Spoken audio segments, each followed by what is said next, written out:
नमस्कार।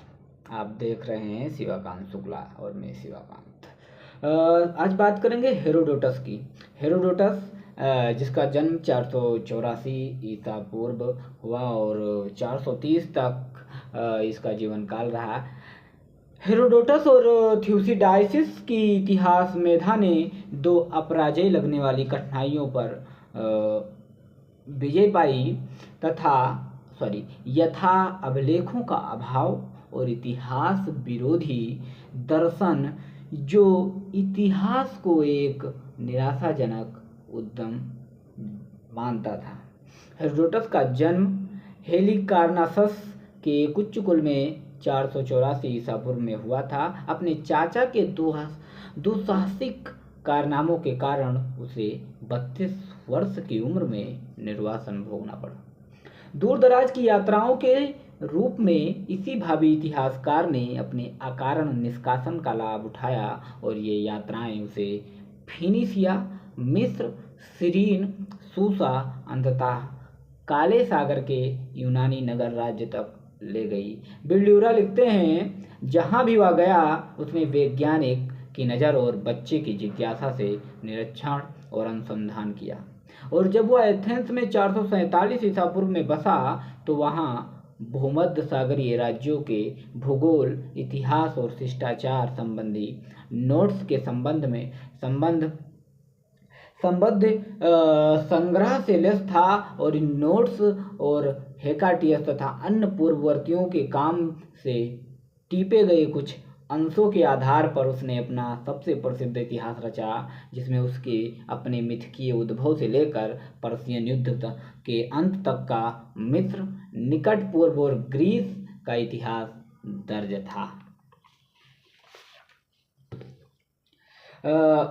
इतिहास का जनक माना जाने वाला व्यक्ति अपनी भूमिका में घोषित करता है कि उसके इतिहासों का उद्देश्य यूनानियों और बर्बर यानी पर्शियन के महान कार्यों को भावी पीढ़ियों के लिए बचा कर रखना और उनके युद्ध के कारण को उद्घाटित करना है। 9 भागों की इस रचना, जिसका हर भाग कलाओं की 9 देवियों में से किसी एक को समर्पित है, का मुख्य कथ्य जो मुख्य थीम है यूनानी पर्शियन संघर्ष है, जिसका महान अंत 480 ईसा पूर्व में सलामिस में हुआ।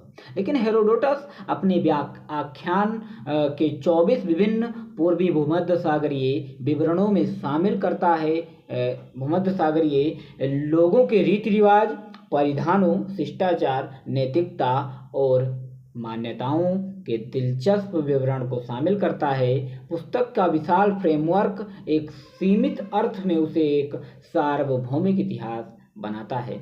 दूसरे तीसरे व्यक्ति जो हैं, इसकी पद्धति पर बात कर रहे हैं, तो दूसरे तीसरे व्यक्ति से सुनी गई दूर दराज घटनाओं के बारे में लिखना हेरोडोटस की पद्धति थी। जिज्ञासा और निरीक्षण की तेज ताकत के बल पर वह जानने की कोशिश करता कि चीजें कैसे हुई थी।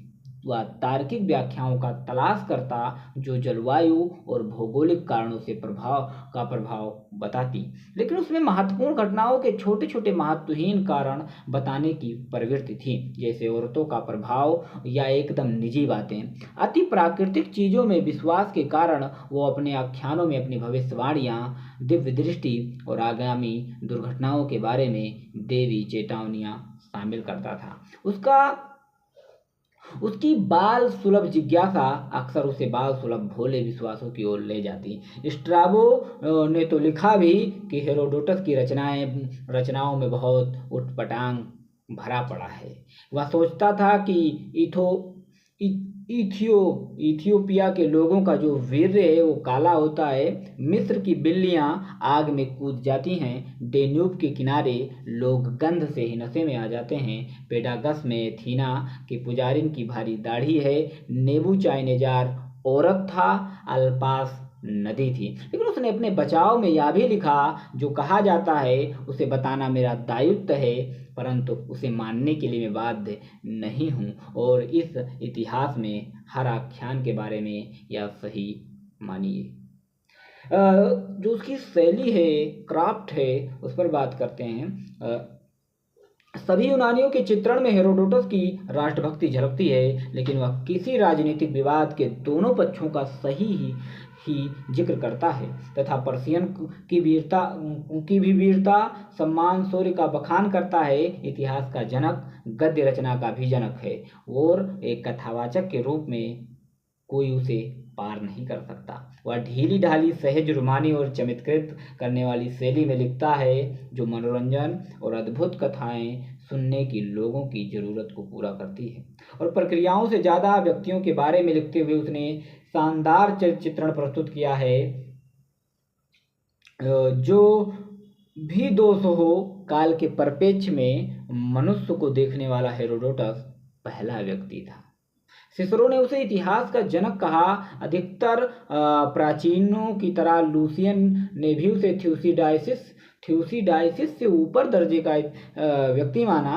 सार्टवेल ने उसे पर्शियन युद्धों का होमर कहा और H.E. ब्रांस ने इसे वह पहला लेखक मानते हैं जो इतिहासकार का काम मनुष्य के पूरे पिछले जीवन को पुनर्निर्मित करता है और वह संपूर्ण इतिहास लेखन के क्रम में सबसे दिलचस्प कथावाचकों में से एक था। कलिंगवुड हेरोडोटस को वैज्ञानिक इतिहास के सृजन का श्रेय देता है और वह हेरोडोटस को आधुनिक इतिहास लेख की सभी 4 परीक्षाओं से गुजारता है। तार्किक साक्ष्य और व्याख्या पर अपना आख्यान आधारित नहीं करने की सिर्फ कमी पाता है, सिर्फ प्रश्न पूछने के हुनर से उसे पिछली मानवीय गतिविधियों की जानकारी पाना संभव बनाया जिसे पहले असंभव माना जाता था। इस इतिहास शब्द का जो प्रयोग है और उसके निहितार्थ हेरोडोटस को इतिहास का जनक बनाते हैं। जनश्रुति लेखन को इतिहास के विज्ञान में बदलना 5वीं सदी का आविष्कार था और हेरोडोटस वह आदमी था जिसने वह आविष्कार किया। ये पूरे जितनी भी बातें की हमने, ये किताब इतिहास लेख ई श्रीधरन की किताब से है। उनका बहुत बहुत आभार। नमस्ते।